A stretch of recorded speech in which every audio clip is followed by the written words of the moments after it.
Ndabasuje bakunzi ba Joyeuse nk'uko mubibona ni Joyeuse, ndabasuje mbifurije amahoro y'Imana.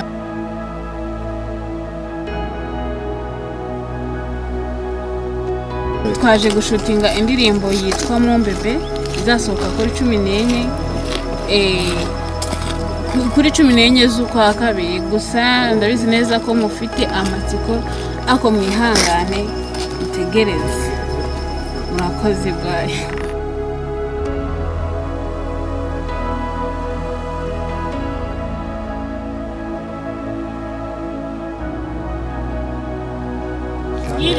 Muraho neza Joyeuse. Joyeuse. Beno hano banze gira kantu babo. Ubundi muri Kigali uyu wanjye. Agaranye ariko tu. Mu feeling. Gasuza n'ababyeyi. Ako byana kubona. Nambara cyane. Yuri kumwe n'abantu mutamenyeranye. Ugira isoni. Niyo mpamvu ugira isoni. Ariko nta mukobwa utagira isoni. Bakakureba. Nakabido wese. Bakiza na video.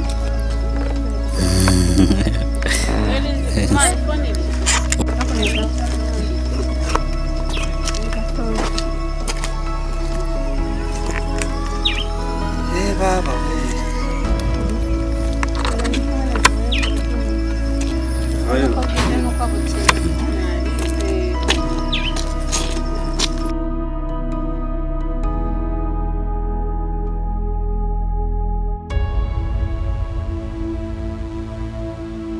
Hello people, meze bite. This is your boy Director X Pro. Ndabakunda cyane ewana, ndabasaba gukomeza kudukurikira. Ubu turi mu gikorwa cya mukobwa wacu Joyeuse, turi kumukorera indirimbo igiye gusohoka ku munsi w'abakundanye kuri Saint Valentin. Indirimbo nziza cyane, mube ready kuyivibinga. Indirimbo nziza kabisa ewana, kandi ikintu nabasaba mwibagirwe gukora subscribe hano kuri Saidimira TV.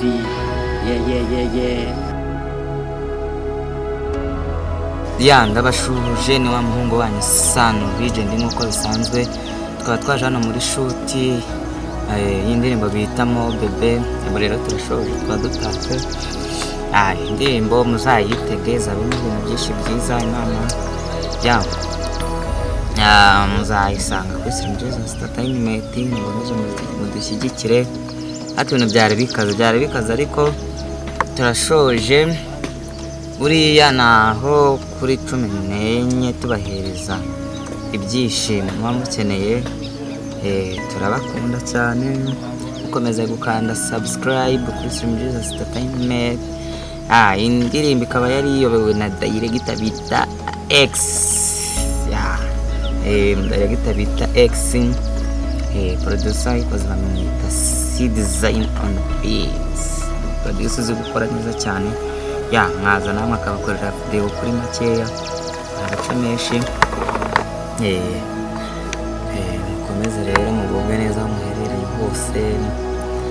Abarwaye n'abatarwaye mwese mugomeje gushima Imana ahubwo ko mu gihe uhumeka tuzavura tuzahereza show kuri 14.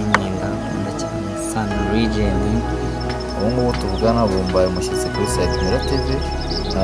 Turi kuri shopping urabona meza cyane. Inyubako ya Nyashyashya nubatse mu ngane mu dusure mumfashe ikindi kintu nababwira ni uko hano tuba tuhakora ibintu byinshi cyane, twaje gushutinga kwanza indirimbo bita Mombebe y'uwo bita Joyeuse muyitegure. Harya ni cyo kintu nenda kubabwira, ikintu ngomba kubabwira cy'ingenzi, inzu yanjye muyiteho mwana, kuyubaka byarangoye, kubategura byarangoye, ibitaramo ndi gutegura ni byinshi, kibaze ko nageze ahantu ry'amasi kubera kunanirwa.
turi kubateguza ngo banga igihe banga tuzayibateramo ikamaze kuri kano kantu igihe tuzateramo banga ni ku itariki 14 z'ukwezi kwa kabiri kuri Saint-Valentin hazaba ari umunsi w'urukundo umunsi w'abakundanye uyu munsi niwo twabwivuze tuti igihe turi kubategura ko bakundanye reka dushake ikintu twakora mu kapu urumva ni ibintu muzagenda mubona byinshi bigiye bitandukanye byinshi tuzabisoma iyo song ya track nisohoka uburyo mwanya bakomeye ko ngomba kuba mumeze neza hamwe na Big Town TV uyu munsi ngo twahawe umushyitsi kuri Salmira umuntu uri inyuma ya kamera mwita X akaba ari boss ngo kuri Salmira no mu bakire bagezweho muri iyi minsi izasohoka kuri 14 nibwo z'ukwa kabiri mwitegereze izakorwa na X ubwo nimubona ino interview idasohotse uzamenye ko na X yatutengushye ubwo ni idasohoka iyo umuntu atengushye abandi abashinzwe nyina aba yanze kugikora yegese nadutenguha azabatengushye n'abafana bacu nabi